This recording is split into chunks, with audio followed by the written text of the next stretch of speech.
Immigration enforcement. This comes shortly after Attorney General Pam Bondi's day one directive to enforce Trump's immigration crackdown. And it includes a complete pause of all federal funding for sanctuary cities that will not work with ICE. So we'll see if those sanctuary leaders start changing their tune from this message.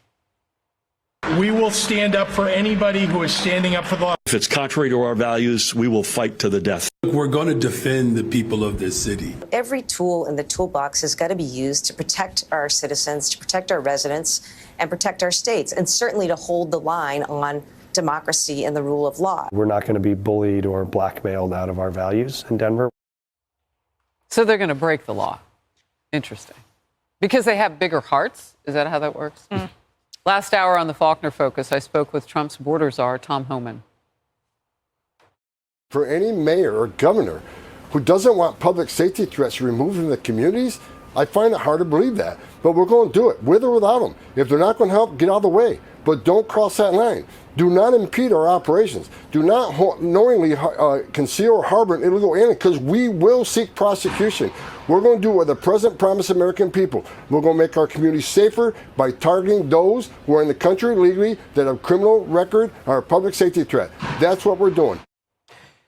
So, you know, David, what's interesting that Tom was telling me, furthering that part of our conversation, was when you see these leaders just flouting the law, you're telling citizens that it's okay to do it too. So they're showing up in places like Aurora, Colorado, and they're trying to go in after Tren de Aragua, and somebody tipped them off. Yeah. So how is that happening? You have the women in the streets with the bullhorn saying, no, don't go out the front door, go out the back. And I said to Tom, isn't that illegal to be helping them get away? Yeah. And of course it is. And you had Soros-funded radio stations doing the same thing. Wow. I mean, that's the extraordinary thing, was being broadcast out. The FCC is looking into this, by the way, the new FCC under new guidance.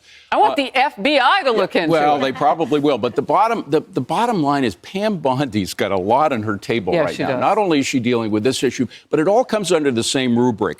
People who are in charge, either they're unelected bureaucrats or they're elected local leaders, et cetera, who feel they can take the law into their own hands for their own political purposes, not just to make things better, because very often it doesn't make things better. But that's really, and the bottom line is these migrant criminals, and these are the real bad guys who pull people's fingernails out, are just walking the streets. It's putting people's lives in danger. You know, Kennedy, the danger part of it now may trample on the part that Tom Homan and President Trump had promised, and that was for transparency. So Tom Homan last hour was telling me, look, there has been an intel leak, they believe, with some of the tips given to these gang members.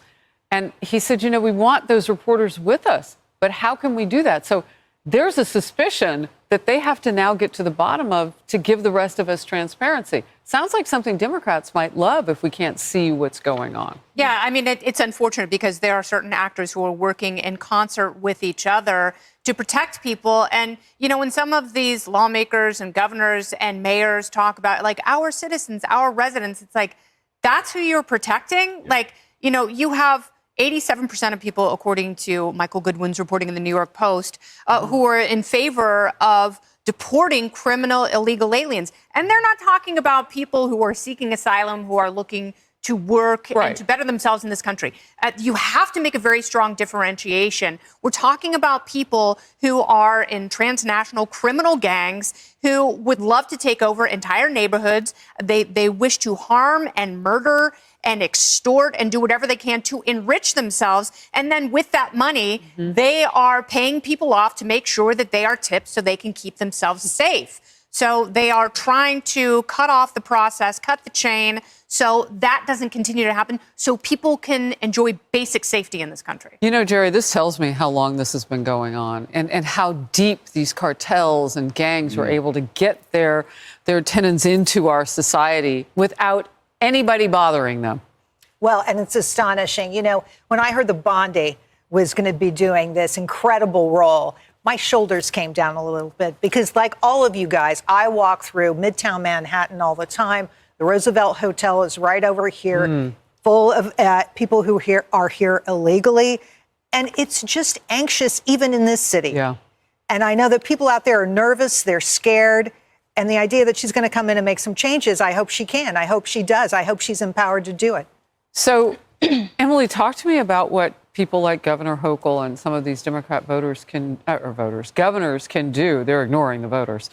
Governors can do to work against this legally. I think what they're doing is not legal, but they say it is.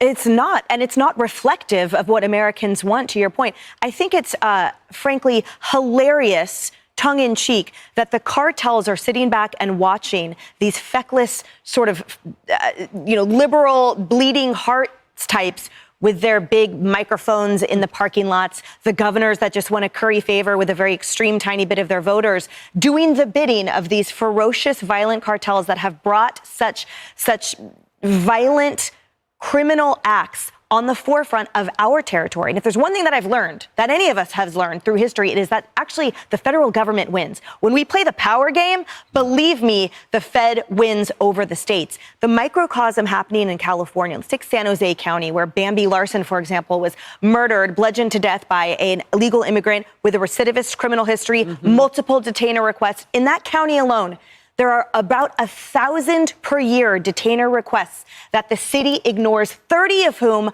are for murder. And when Gavin Newsom, governor, came out and said, we're going to spend $25 million of your taxpayer dollars defending these criminals under auspices of Bleeding Heart Compassion, and another $25 million going straight toward it to another fund, it got opened up for public debate. And what happened? 2 seconds later, we retract that. We're actually not going to do that anymore.